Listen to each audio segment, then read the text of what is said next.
tarde. Eu sou José Carlos Vitor, meu nome judeu é Avir Yosef Benyamin. Interferência. Só levantar um pouco. Eu atuo como educador ali na primeira sinagoga das Américas, na Rua Bom Jesus. Sou teólogo, historiador. E para mim é um prazer estar aqui com vocês, poder compartilhar um pouquinho dessa história judaica, dessa diferença judaica do povo brasileiro também.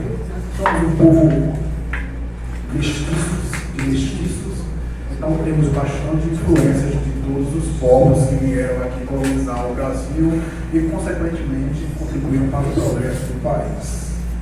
Os judeus também tiveram essa parte, né? Hoje muitos estão descobrindo aí uma parte que não conhecia de sua história, que não entendia, e agora, através de árvores genealógicas, pesquisas, estão descobrindo que também muitos têm uma parte judaica dentro de si. Os judeus chegaram aqui a partir já de 1500, nas primeiras caravelas, através de Gaspar da Gama, cujo nome era Gaspar Lemos, e ele foi o primeiro judeu documentado a chegar no Brasil.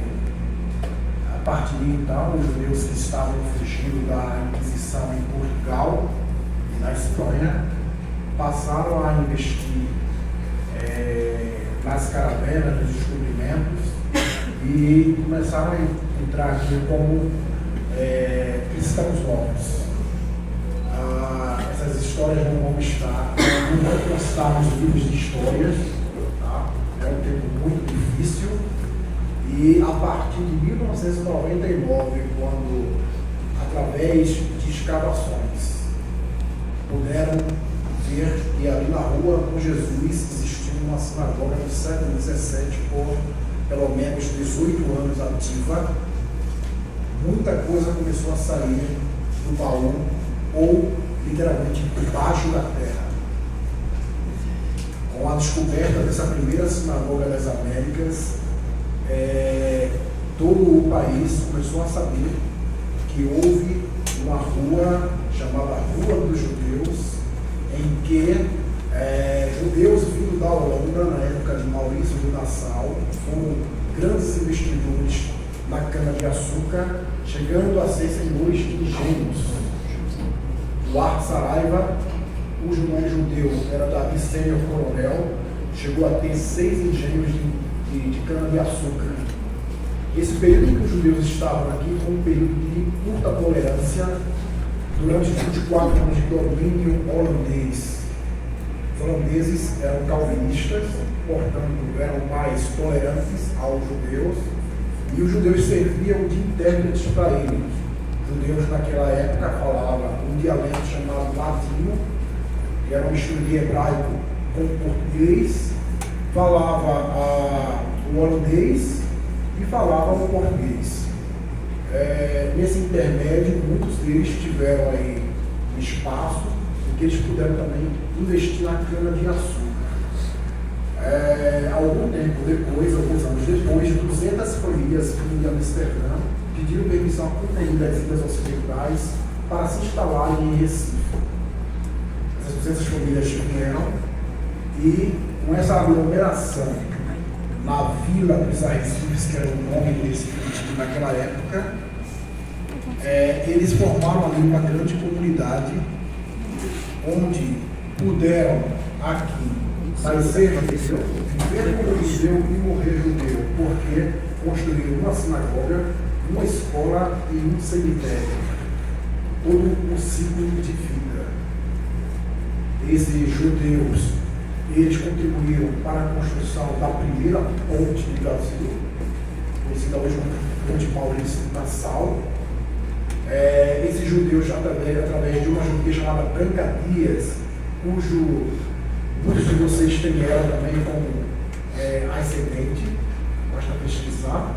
Ela foi atuante no engenho Camaragibe e ela foi a primeira mulher a fundar uma escola para moças do Brasil, do Alto da Serra em Olinda. Branca Dias é o símbolo atual dessas mulheres guerreiras. Ela teve que sustentar mais ou menos 7 filhas após a morte do marido.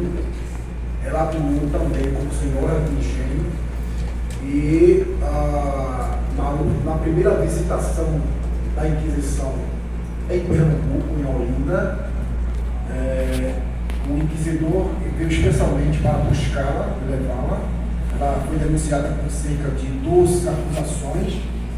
Infelizmente, a maioria delas, as denunciações foram feitas pelas próprias alunas. Só que quando o Heitor Furtado Mendonça chegou, ela já estava falecida.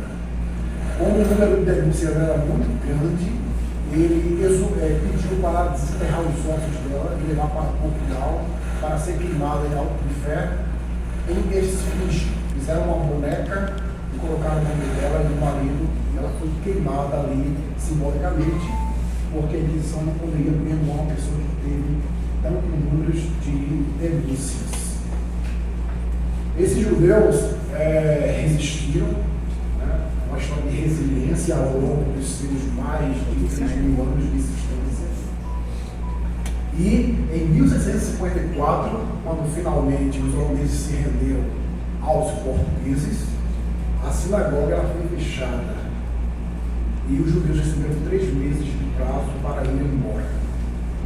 Foram organizados cerca de 14 a 15 navios, a maioria voltou para Amsterdã e um deles foi desviado no mar por uma tempestade, onde foi pego por Almei Menorot Iniahalemi Nafshi Shover Yaheli Leman Sedek Leman Shimo Gam Kile Nibitz Almave Lo Yara Kiata Imadi Shiviteha ובשתותיה המה ינעמוני תערוך לפני שולחן נגד צורריי נשאלת בשם מראשי כוסי הוויה אך טוב ואז נרדפוני כל ימי חיי ושבת בבית אדוני לאורך ימים Muito obrigado, gente.